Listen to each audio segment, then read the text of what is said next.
Praise the lord. హల్లెలూయా. శబ్దం బిగ్గరగా. పాటలు పాడేటప్పుడు, ఆరాధన చేసేటప్పుడు హుషారుగా అంటాం. వాక్యం మొదలుపెట్టి వాక్యం అయిపోయిన తర్వాత చూస్తా బాగా ఎలా ఉంటాం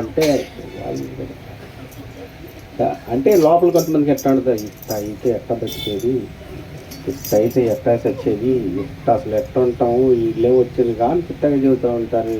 మనం చూస్తే బయట ఇట్ట ఉండి సావదు, బయట పరిస్థితులేమో వేరేగా ఉంటాయి, వీళ్ళేమో ఇట్టాగే ఉంటున్నారు అంటారు అని ఒక పక్కన నీరసం వచ్చేసి తీసుకొచ్చేసి ఏం చేయాలి సతమతం అయిపోతూ కొట్టేసుకుంటూ అవుతున్నారా?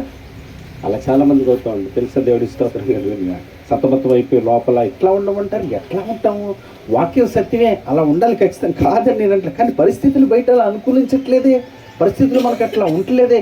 ఎంత ఉందామో నేను ప్రయత్నించినా కూడా అవి నా మీదే ఎదురుపోతాయి, నాకే తగులుతూ ఉంటాయి ఒక్కొక్కసారి అన్నట్లుగా ఉంటుందా లేదా? ఖచ్చితంగా ఉంటుంది. దేవుడికి స్తోత్రం కలిగింది కాక అలా ఉంటేనే నువ్వు దేవుని వాక్యం దగ్గర ఉన్నట్టు, దేవునికి మహిమ కలిగిన. అలా ఉన్నప్పుడు ఎప్పుడైతే దేవుడి కృపని ఆశ్రయిస్తావో, దేవుని పాదాలు పట్టుకుంటావు, ప్రభువా అని ఆయనకు అప్పగించుకుంటావో, ఆయన నేను అక్కడ నిలబెట్టగలిగిన దేవుడే ఉన్నాడు. దేవుడికి స్తోత్రం. అమ్మో నా వల్ల ఇది, నేను ఎక్కడ చేస్తాను, నాకెట్ట కుదిరిద్ది అని నీరసం అయిపోయావు అనుకో, ఏం చేయలేవండి. ఎప్పుడైతే ఆ మాట నీ దగ్గరికి వచ్చిందో, ఇది ఇలాగే ఉండాలనుకుంటున్నా, నాకు సహాయం చేయి, నాకు దావీదుకి సహాయం చేసిన దేవుడు నాకు సహాయం చేయి అని అంటే కనుక ఆయన్ని ఖచ్చితంగా కృప చూపిస్తాడు. దేవుడికి స్తోత్రం. నిన్ను బలపరుస్తాడు. నువ్వు నీరసం అయిపోవాలని కాదు, నువ్వు కుంగిపోవాలని కాదు, నువ్వు చేతకాని వాళ్ళకి చేయాలని ఉంచాలని కాదు. ఆయన తెలుసా, ఒక సమర్థత కలిగినటువంటి వాడిగా ఆయన పోలికలు, ఆయన స్వరూప్యంలో నిన్ను తీసుకురావాలని పడుతున్న తాపత్రయం చూడాలి. దేవుడికి స్తోత్రం కాదు. నాకైతే అదే ఫస్ట్ నాకు కూడా అలాగే అనిపించింది. ఒకసారి అచ్చా ఎట్టయితే ఎట్ట కుదిరిద్ది అనేటువంటి పరిస్థితిలో వచ్చింది. కానీ మనసులో దేవుడు అంటున్నాడు, నువ్వు ఇష్టపడితే కనుక ఖచ్చితంగా నేను అట్లా నిన్ను నిలబడతాను. నీతిమంతులు లేడు, ఎవరు గొప్పవాళ్ళు ఏమి, అందరూ వాక్యాలను అనుసరించేటట్టు గొప్ప మేధావులు ఇక్కడ లేవు, అందరం ఒకటేనండి. దేవుడికి స్తోత్రం. దేవుడి కృపను బట్టే మనం ఉన్నాము, దేవుని కృపను బట్టే మనం ఉంటాం. ఈరోజు దావీదుని చూపించి ఏమంటున్నాడు?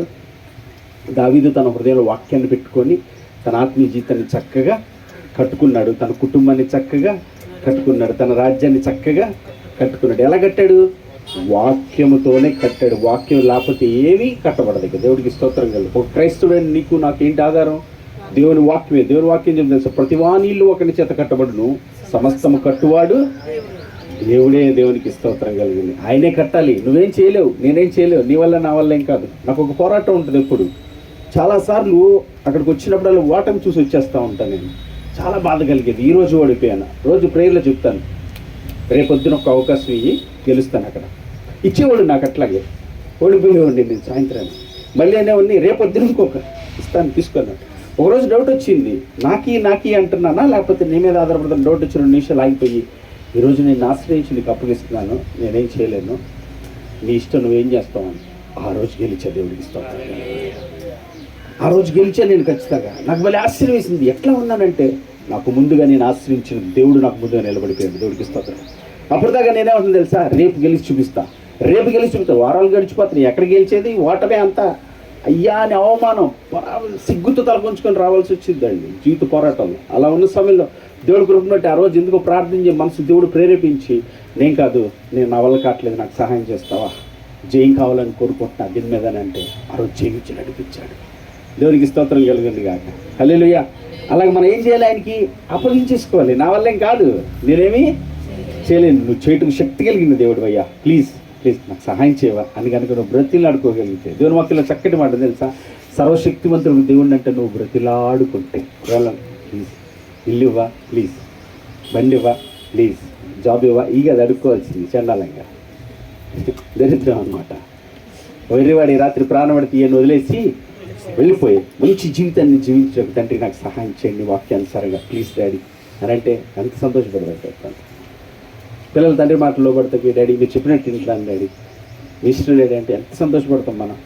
దేవుడి స్తోత్రం. అలాగే ఆయన కూడా ఆయన మాటకి లోబడి విధేయులు కావాలని తన కుమారుడి ద్వారా మనతో మాట్లాడుతూ వస్తున్నాడు. ఈరోజు భయపడాల్సిందే లేదు, కంగారు పడిపోవాల్సిందే, కృంగిపోవాల్సింది. ఒక్క ప్రార్థన చేయను, ప్రభువా ఇలాగే ఉండాలని ఇష్టపడుతున్నాను, హృదయపూర్వకంగా ఆయనకు అప్పగించుకొని నాకు సహాయం చేయమని అడిగి చూడు. మరొకసారి దేవుడి సన్నిధికి వచ్చినప్పుడు ఆ వాక్యాన్ని నెరవేర్చి తీసుకొచ్చి జయోత్సవంతో ఇక్కడ ఊరేగిస్తాడు. దేవునికి స్తోత్రం కలుగుగా. నమ్ముట నీ వల్ల అయితే నమ్ము ప్రతివానికి. నువ్వు నమ్మాలి. ఎవరు నమ్మాలి తెలుసా? నీ దేవుణ్ణి నమ్మాలి. నీ పరిస్థితులు కాదు, నీ చుట్టూ ఉన్న స్థితిగతులు కాదు, నీ చుట్టూ ఉన్నట్టు ఎట్లాంటి పోరాటాలు నువ్వు నమ్మవలసింది నీ దేవుణ్ణి మాత్రమే. దేవునికి స్తోత్రం కలుగుగా. అప్పుడే నువ్వు జయం పొందుతావు, అప్పుడే నువ్వు నిలబడతావు, అప్పుడే సిగ్గు లేకుండా తలెత్తుకుని నిలబడగలుగుతావు. రేపు అది నిత్య రాజ్యానికి మనం ఏం చేయలేం. మన వాళ్ళు అంటే కృప కోరుకుంటూ ప్రార్థించాలి. చూస్తుంది కళ్ళు మూసుకొని అందరూ ప్రార్థించాలి. ప్రభువా